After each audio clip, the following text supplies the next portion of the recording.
ayun nga po guys, tayo nga po ay mag-aaral na magbuhat ng baby. Kung gusto nyo pong matuto magbuhat ng sanggol, please manood lang po kayo sa aking YouTube channel. So dapat po guys, dahan-dahan lang para po hindi po magising ang baby kapag tulog-tulog, tas ililipat natin siya ng higaan. Dahan-dahan lang po para hindi po siya magising.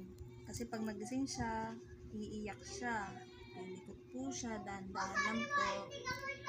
Tapos syempre guys, dahan-dahan lang pagbuhat natin at paghiga sa higaan. Syempre po guys, lalagyan natin ng unan siya. Okay, so dahan-dahan lang po guys, baka po kasi siya mabalian ng katawan at baka po rin siya gumising.